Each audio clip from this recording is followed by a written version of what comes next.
Fake news. Fake news. Fake news. Fake news.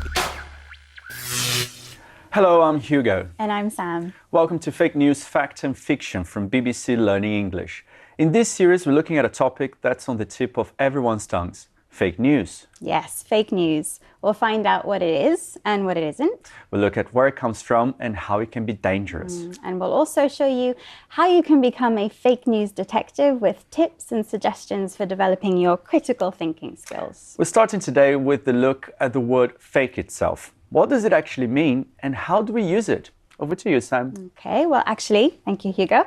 I want to show you something I prepared earlier, so it's really over to me, Sam.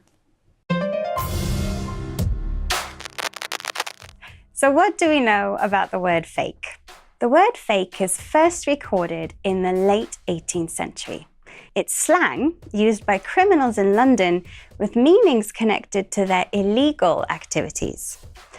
Today, it can be an adjective, a noun, or a verb, and is used when talking about things that are not real, not genuine, but are designed to make people think that they are real or are genuine. So where do we see this word? The news is full of stories of fakes. Fake works of art, fake concert tickets, fake documents, and fake qualifications, to name only a few.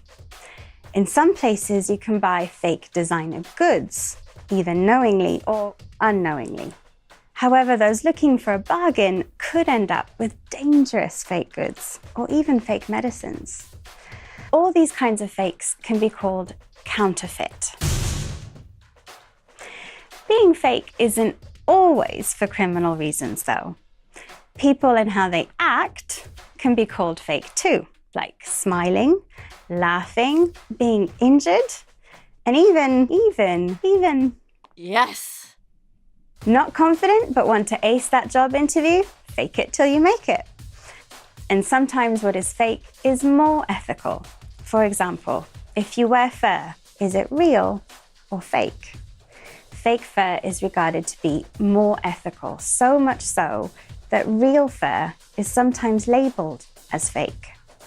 So knowing what is real and what is fake and what is fake can be tricky. How do we choose what to buy, where to go, even where to stay? Many of us look at reviews online, but even then we have to watch out for fakes. The digital world of social media and the internet are places where it can be very difficult to tell what is fake and what is real. And that brings us to perhaps the most common phrase associated with the word fake these days. Fake news. Fake news. Fake news. Fake news. Fake news. Do you hear what I'm saying? There's something different here. Yes, so obviously those were fake ears. And that's a fake laugh, but it's a comedy classic, fake ears, really just to demonstrate that not everything fake is bad. And can I say that laugh was a counterfeit laugh? That's a really good question, actually, but no. So we use the word counterfeit to describe real objects, real things that are fake. So for example, documents, money, paintings, jewelry, they can all be counterfeit, but a laugh, no matter how fake or false, is not counterfeit, no. And have you had any experience with fake things? So I did have a friend who was setting up his own business, and he did ask me to write him a fake review online. What happened? No comment. What about you? I haven't bought anything fake or counterfeit, but I think we've seen, fake T-shirts, fake shoes, bags, Really pretty common. much everywhere, right? But now let's turn to fake news itself. Yeah, so the words fake and news, as we know, have existed separately for a very long time. But as a journalist, Hugo, when did you start seeing them together, being used as a thing? I think we all became more familiar with it in the 2016 election campaign in the US because Donald Trump was a big fan of it to essentially dismiss anything he didn't like. But you may be surprised to find out that he wasn't actually the first one to use it. Earlier, I was joined by Mike Wendling from BBC Trending. He's written a piece called The Almost Complete History of Fake News, and he was here to explain more about the recent history of this term. So people may be surprised that Donald Trump wasn't, the first one to use it back in the election in 2016. No, actually, it was his opponent, Hillary Clinton, who was the first person to utter the words fake news.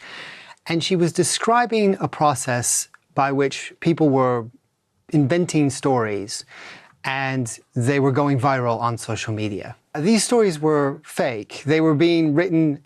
There was a famous example that was uncovered by BuzzFeed where these stories were being written by people in Macedonia. And those people weren't necessarily interested in Trump or interested in bashing Hillary Clinton. What they were interested in was money. Through Facebook, they could draw people into their websites and then make money off of advertising.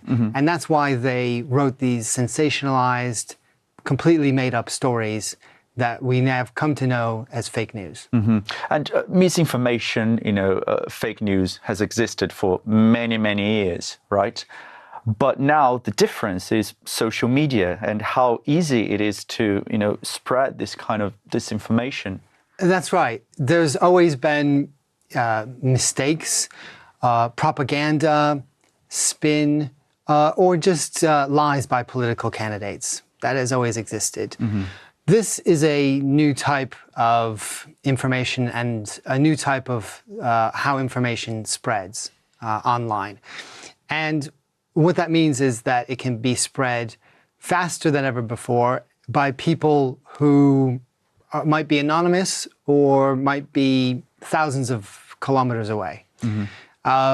So it's really a challenge for media organizations, social media organizations, and really all of us to try and figure out how to separate the truth from the fiction. And you can find out more about Mike's work on the BBC Trending blog, on the BBC News website, and also on the BBC World Service. Mike, thanks for joining us. Thank you.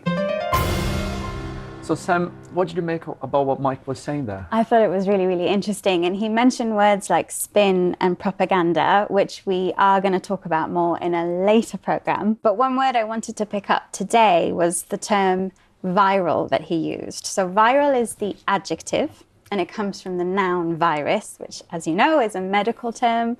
And as you also know, a virus can spread really, really quickly. So when we use something viral, when we use the term viral, to go viral online, it basically means it spreads really, really quickly across the internet. We all know about it. Very interesting. Now, before we wrap up for today, Sam, remind us about the word fake. Okay, absolutely. So fake means not real, it is not genuine, and grammatically the word fake can be a verb. So you can fake a smile, you can fake a laugh, as Hugo did before. You can also fake being confident. It can also be a noun, so a picture is a fake. The diamond ring my grandmother left me was a fake, for example. And it is commonly used as an adjective. So I was talking earlier about the fake review, which I, of course, didn't write. And also, if you're unlucky, you might buy fake tickets for a concert or things like that. If we're talking about fake objects like documents, money, or copies of well-known brands, for example, you can also use the word counterfeit. Thank you, Sam. And that's all from us today. Do join us again next time on Fake News, Fact and Fiction. Thank you. Bye-bye. Goodbye.